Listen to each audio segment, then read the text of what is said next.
Do you think we should really just go in? He's the one who told us to wait for him here. I guess the Critians really are different. They don't seem to be in any great rush to get things done, that's for sure. I know, they certainly are weird, aren't they? Actually, you're kind of like that too, Judith. That's funny, I don't see that at all. Seems like Patty'd fit right in here too.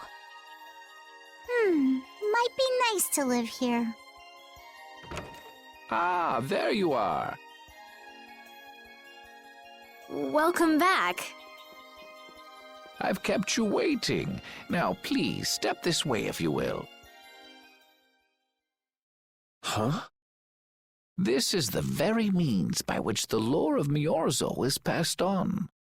But, it's just a wall. Judith, use the Nagig as you touch the wall and repeat these words. City of dreams, veiled in mist, reality's extension. City of dreams veiled in mist. Reality's extension? What's happening? Whoa. So the Nagik can do this kind of stuff too. You know about the Nagig. Through its power and the secret phrase handed down, the wall's true form is revealed. This painting is kind of creepy. The Kritia, stewards of wisdom, founders of the mighty Garaios and ancient sages. Our misbegotten wisdom has sown only the seeds of ruin. The Blastia we created granted us blessings, but also blighted the air, lifeblood of this world. Then Rita was right. There were disturbances in the air in the past. You think this is showing a disturbance in the air? It looks more like the air is trying to eat the planet. It is said that a great mass of air threatened to swallow the very planet whole. The blight grew ever stronger and brought forth a cataclysm. In our terror, we gave a name to the cataclysm, the Adaphagos. Adaphagos. The world united to challenge the Adaphagos and banish the loathsome power which created it. Hey, could that be the Entelekea? It does look a bit like monsters and humans fighting something off together. Though the Garayo civilization was lost, the Adaphagos was quelled in the end. The fact that we are all still here today is evidence enough of that. So then, is this painting showing the Adaphagos being brought under control? What is that? It looks like a large ring. What is that? I can't say. I've wondered that myself. Hey, what's the last thing it says there? Judy? Hearing the world's prayers, life faded from the child of the full moon. The Adaphagos disappeared into the void. What? The world's prayers. Life faded from the children of the full moon. Our world was preserved, but the story shall remain here for generations to tell of our sin. 240th year of Asul. What's that supposed to mean? There is no further explanation of what each of these phrases may mean. Our ancestors created the Blastia, which led to the downfall of their entire civilization. They then chose to abandon the Blastia and sever their ties with the outside world. Estelle! Let her go. This is all the lore of Miorzo. Thanks. You've given us a lot to think about. You know what's helpful? There's this magic cucumber that'll turn any dish into a gourmet meal. I think we'll pass. Could we trouble you for a place to rest a while? I feel we may need to impose on you until our friend has calmed down. You are free to use the house next door. No one lives there right now. Thank you. Okay, let's be going.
Everything the Elder said is true, isn't it?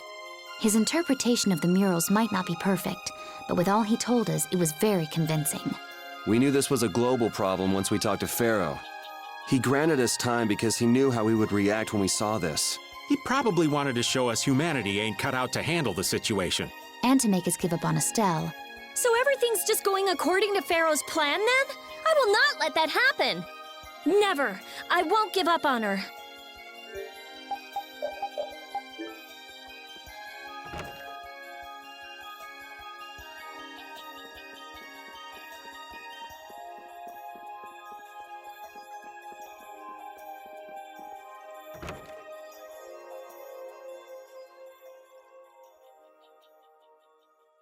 The Cataclysm? The Autophagos? If that legend's true, then maybe the power of the Child of the Full Moon isn't the only thing to blame for bringing out the Autophagos. But what about the hearing the world's prayers, life faded from the children of the full moon part? Maybe they averted danger by killing the cause of the Autophagos, the children of the full moon. But wait! Aren't the Hermes Blastia the real cause? Can't we just stop those? It might not be just the Hermes Blastia. That legend made it sound like all Blastia disturb the world's air. Right, Rita? The Elder said that Blastia are Blastia. There are no normal ones or special ones. I think that means the only thing that's different is how much air each formula uses. Even the Blastia we're using? Bodhi-Blastia are special, but all Blastia utilize air in a formula. They're all the same. And formulas need air to work. The Hermes technique, the children of the full moon, they're probably only part of the danger. With more and more Blastia, the Autophagos will awaken. This is what the Entelekea are afraid of. And that's what I was worried about.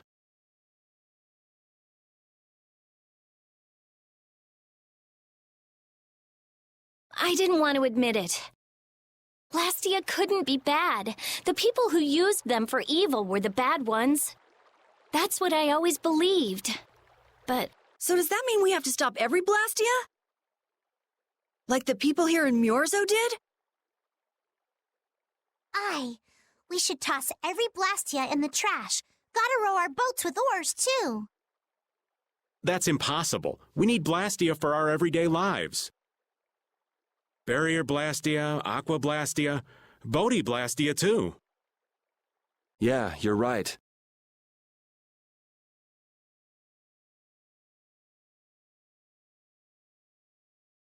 So, it's really not possible? I couldn't take on a really tough monster if I didn't have this. Yeah.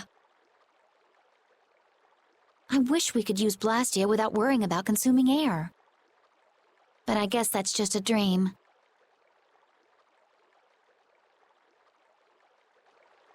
the Rhizomata formula. What's that? All things exist due to the sublimation, reduction, formation, and dispersion of air. Some think that a still undiscovered theory could freely manipulate those essential mechanisms of air. Formulating that theory is the ultimate goal of current magical research by mages around the world. So that's the Rhizomata formula? If it's found, manipulating air will become so much easier. Of course, we need a formula to reconstruct air from power that was originally converted from air. But Estelle's power is actually directly manipulating air. Estelle is the closest thing to the Rhizomata formula. If we can use a formula to interfere with and neutralize Estelle's power... I don't really get it, but... if you work out that formula thing, then Estelle can live in peace, right? So by that logic, if we could control the excess of air, we could prevent provoking the Autophagos. Awesome! Sounds difficult, but awesome. So we're supposed to go looking for some formula that researchers all over the world can't find? Now you're really dreaming. I will figure out this formula. For Estelle and for me. Yeah, you do that. Huh? Raven, where are you going? For a walk. All this talk about saving the world, the ultimate goal of magical research. This conversation's a little much for old Raven to keep up with.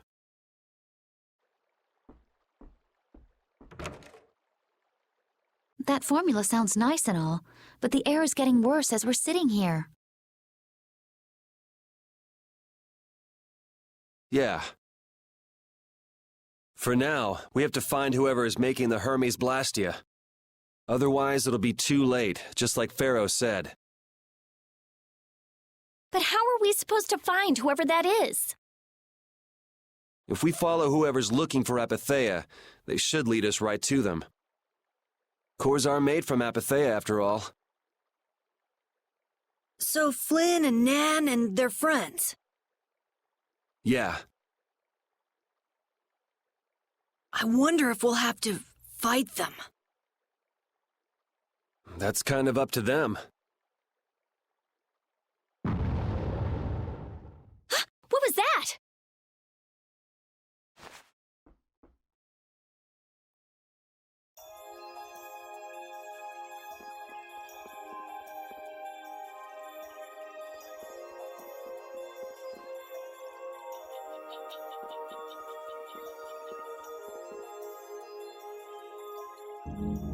This Blastia is working. Why? This one is fitted with a core. Something's written here. Warp Blastia? So in other words, someone used this to leave Miorzo? It looks that way. Didn't they get rid of all the Blastia here? There shouldn't be any functioning, right? Yes. At least that's how it should be. What could a functional Blastia be doing here? It appears that someone's left the town. Estelle. Where's Estelle? Wait, and where'd the old man go? Huh? You don't think both of them used this? What do you mean? The Blastia in our towns should have all lost their cores back in ancient times. A core was probably brought in from outside the town. It should require adjustment to function properly, but Estelle's an exception to the rules. If she can interact directly with air, she might also be able to reconstruct air to fit the core's formula. But why would she? Elder, could you get everyone to help us search to see if our friends are in town? Very well. Let's look for them too. I never should have left Estelle alone. Maybe I couldn't have done anything, but I should have stayed with her. She was so depressed. You're not responsible for this. Beating yourself up over it won't bring her back. I know. And what happened to Raven? He was acting a little strange. Do you think they're working together? I really doubt they'd both disappear at the same time. But why just the two of them? Don't make me start questioning your loyalties, Raven.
As you thought, the two of them are nowhere to be found.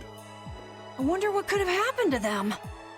Anyway, let's get back to the surface and look for them. But even if we do, the world's a big place. It's reckless to just go searching blindly. Perhaps the two of them went on a walk? A walk that involves leaving the town without saying anything to us? Not a chance.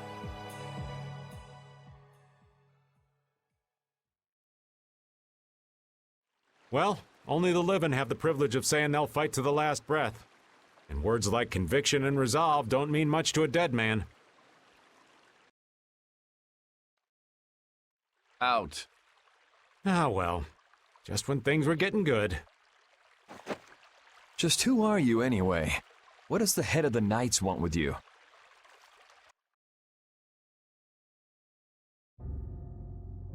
I can't believe I only just remembered that.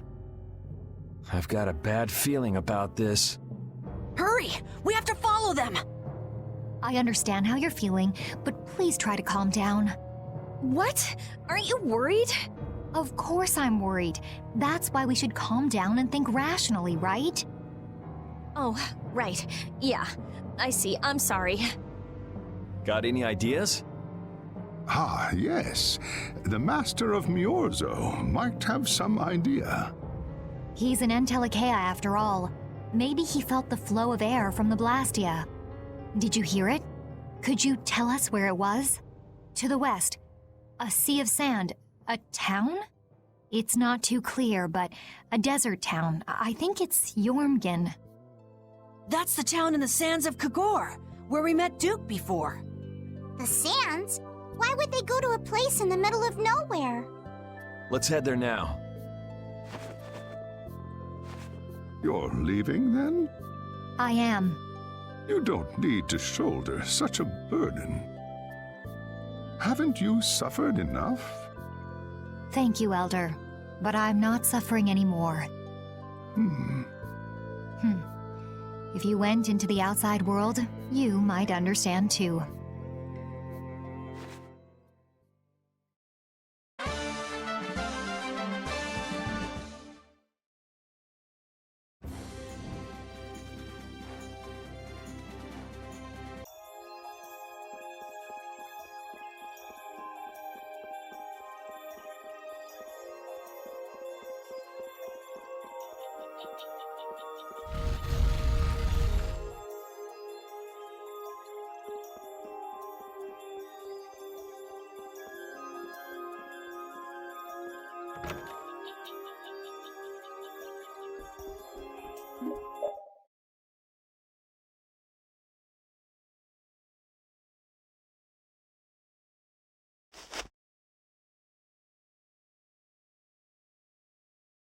Just what do they eat to get this big? The only thing they eat is air. Any air that doesn't become an apatheia gets metabolized and makes them this size. And they can live on just that? Air contains all the necessary ingredients for life. Huh. Well, that's a little trick we humans can't do. The Entelekea have each evolved into a particular form that best suits their needs. It takes time. Many, many times the length of a human life. So that's why they keep to themselves, even though they're all part of the same group. Yes. Human knowledge can't compare to the knowledge the Entelekea accumulate over their lives. But even though they're smarter than humans, they don't use magic. The Entelekea have no need to rely on magic to defend themselves, unlike humans. Okay, but magic can be used for other things besides self-defense.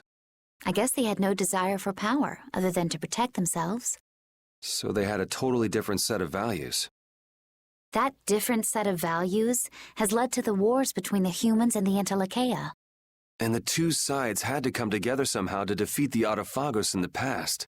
Man, you gotta wonder how crazy that must have been. I don't know. Boyul's still young. He wasn't alive during those times. Even so, he's been around more than 100 years already, right? Yeah, but that would only make him around 20 in human years. I imagine Pharaoh would know about the events of that era. I wonder if he'd be willing to tell us about it. We won't know until we ask. Shall we meet with him so you can ask in person? We will soon enough. We haven't solved any of Estelle's issues, so he'd probably just yell at us again. You're right.